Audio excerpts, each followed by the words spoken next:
Red Feather presents From the Archives. Chapter 28, Moonstruck.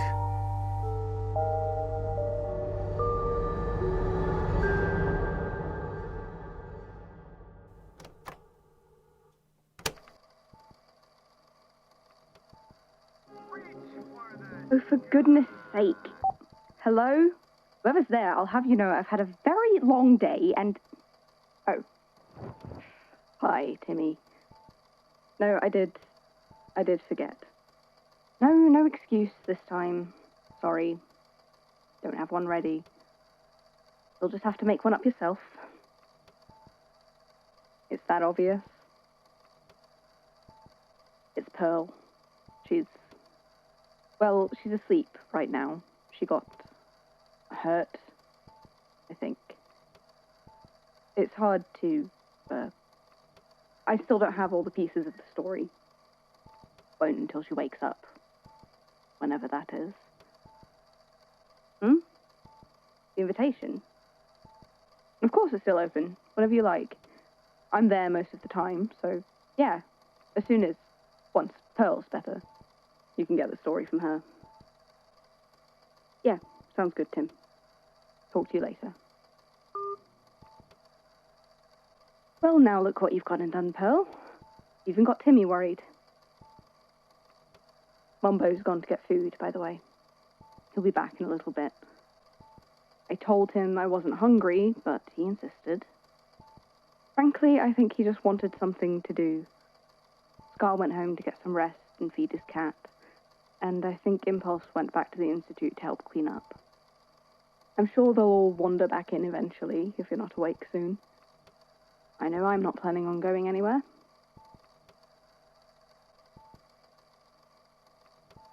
I wish you hadn't lied to me, you know. About the dreams, I mean. Way back when they first started. That feels like a long time ago now. You told me it had only happened once. I don't know if it would have changed anything if you told the truth. I mean, you're not a very good liar. I knew. But I still wish you'd have told me. Not like I can really be that upset. I haven't been entirely honest either. Something's up with me, I think. Something's been up for quite some time. Something that goes a lot deeper than just the feathers. When I first got hired at the Institute, at the time I figured I was just lucky when all the horrible thoughts I've been having finally started to fade out. I certainly wasn't about to question it too hard. I was just happy to maybe be able to get my life back on track. But that's not what happened at all, is it? I'm just on a different train entirely.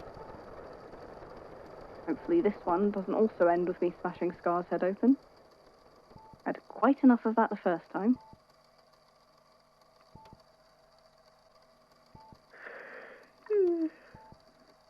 With you... what? Pearl! You're awake?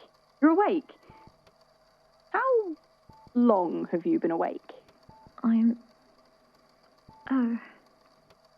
What? Nothing.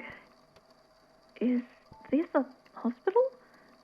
I was in the sky, and then I was at my apartment building, and then the Institute?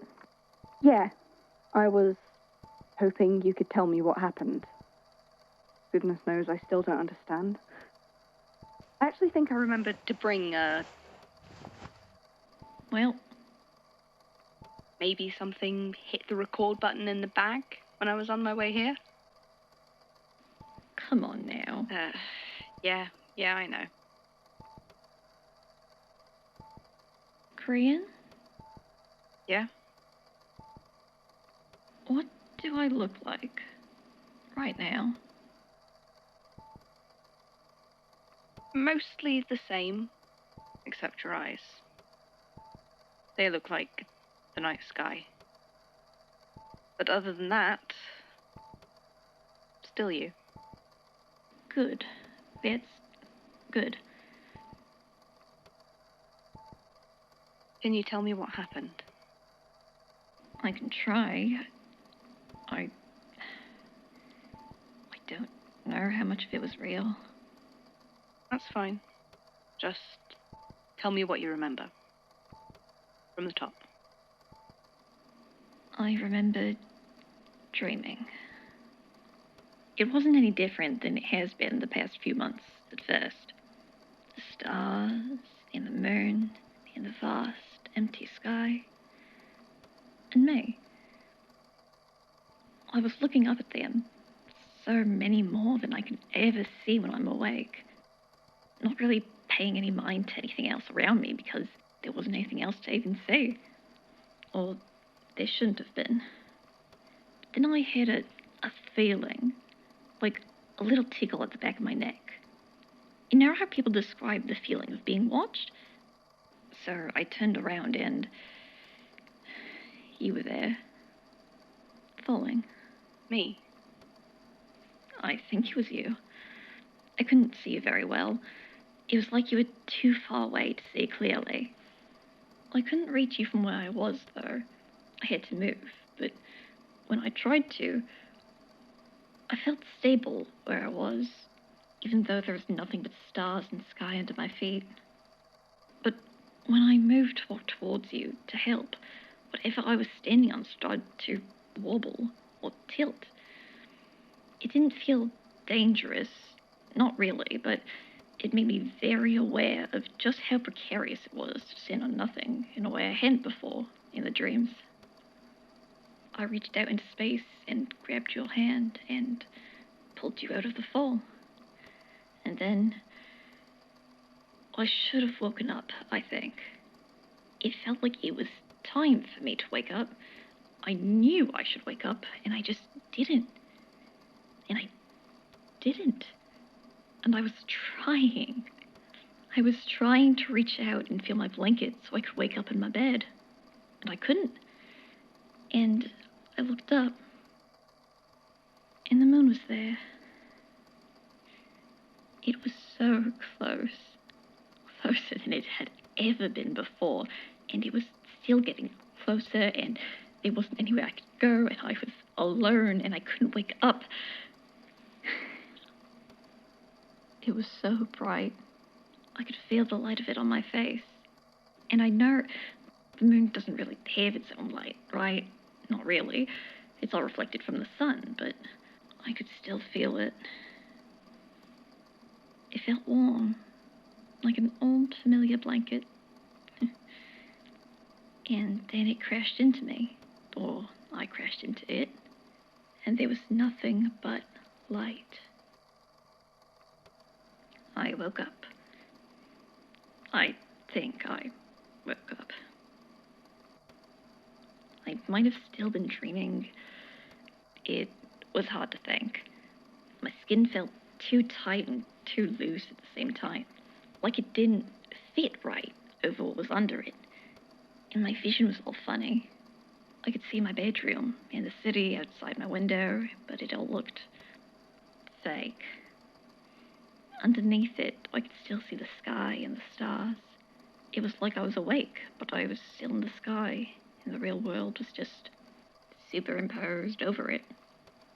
I knew that if I wanted to, I could slip right through it and go back to the sky. Part of me wanted to, but I was hungry. I got up and went to my kitchen to look at my fridge, but nothing in there looked appetizing. It didn't even look real. It looked as half translucent as the walls did. I didn't even really want to touch it. Instead, I went to my front door and went out into the hall. I don't really know if I decided to. My feet just carried me. I still felt like I wasn't really awake. Moving felt all disconnected, like I wasn't really physically there. One of my neighbors was there when I stepped out into the hall. I don't think I knew them. Or maybe I just couldn't make out their face. My eyes weren't working right. I took their face in my hands so I could see better. They didn't run, but I could tell they were scared. They looked right into my eyes and said something about them being pretty. And I think I thanked them and asked if they wanted a better look. And they said yes. Or maybe they just didn't say no. Or maybe they did. I can't remember. I don't think I cared.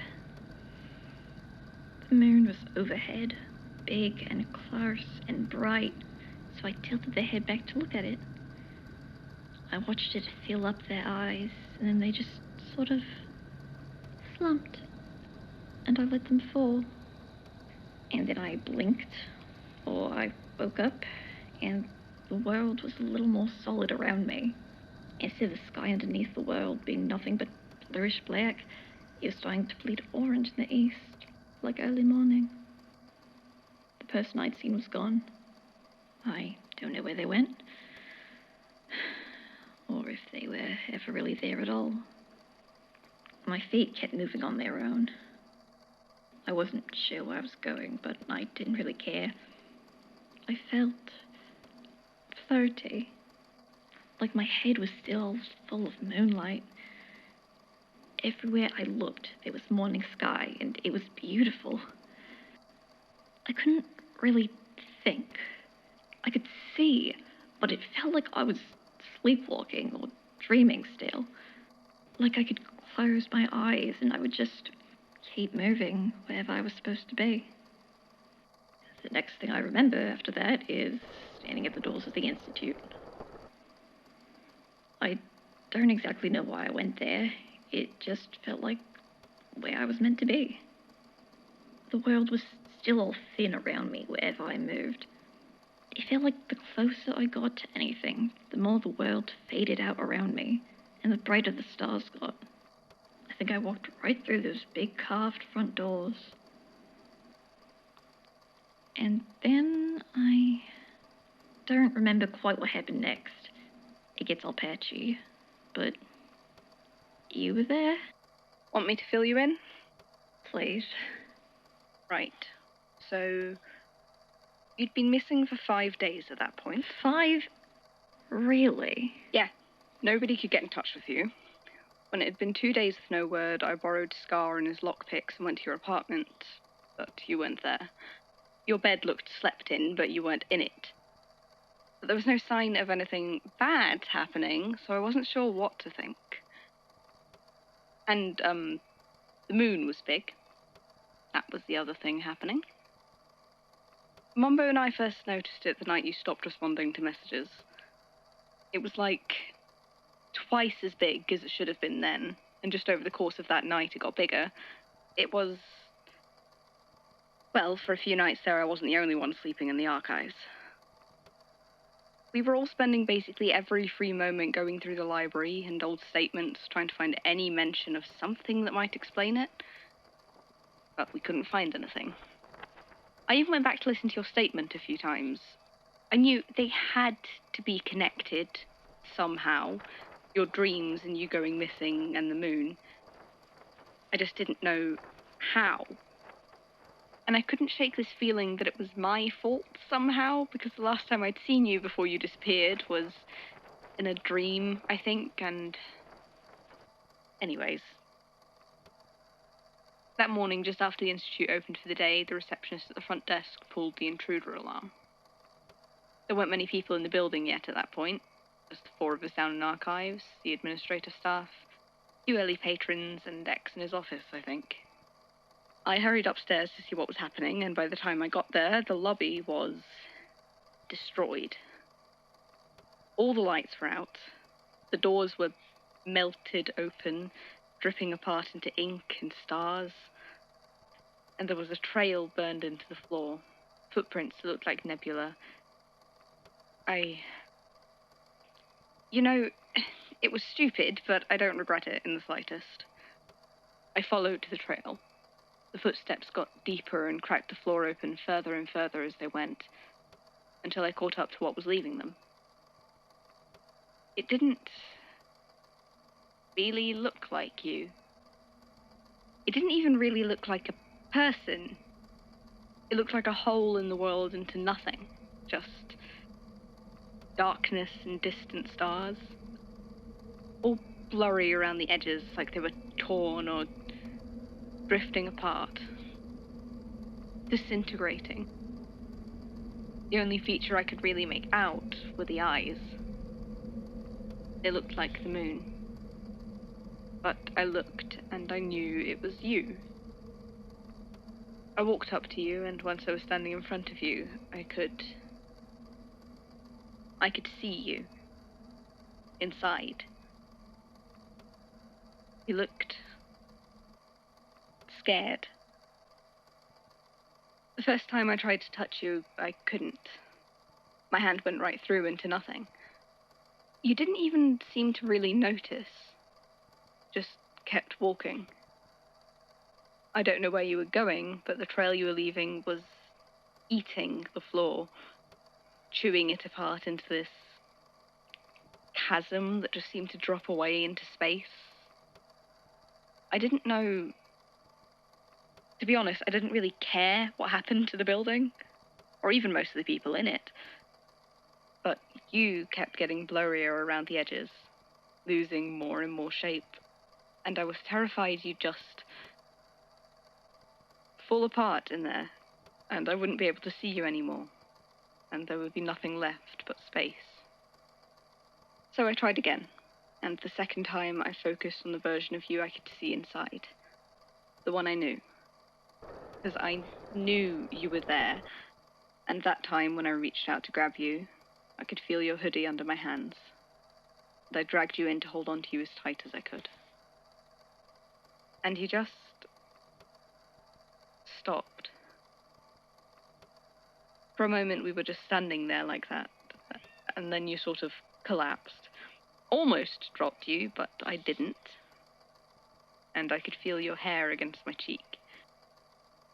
And when I opened my eyes again, you were just... you. Oh. And then we brought you here, and I've just been waiting for you to wake up. So, how are you feeling? Really? Weird mostly, but better, I think. More solid.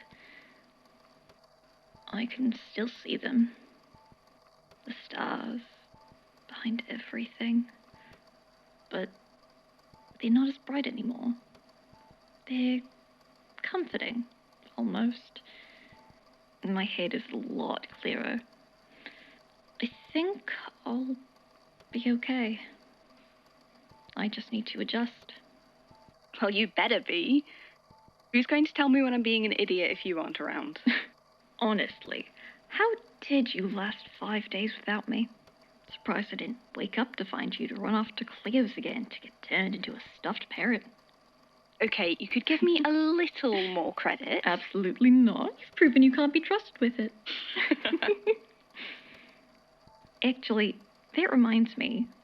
What were you saying about Scar when I woke up? Nothing. Brian, I've got sandwiches.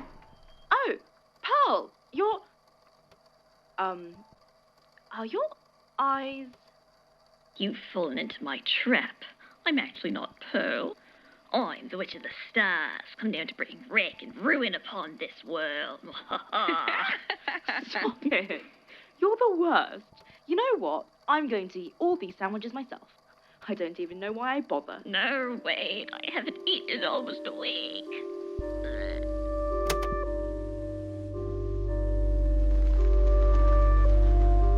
From the Archives is a fanfic series written by Johnny 16th Days and Zephaniah Grains, inspired by the Magnus Archives and by Hermitcraft and other Minecraft series. This chapter is formed by Nixie Hewlitt as Pearl, Tizzy as Grian, and Sumi as Mumbo. Editing for this episode was done by Campfire and Noctude. Music was composed by Noctude. Thanks for listening.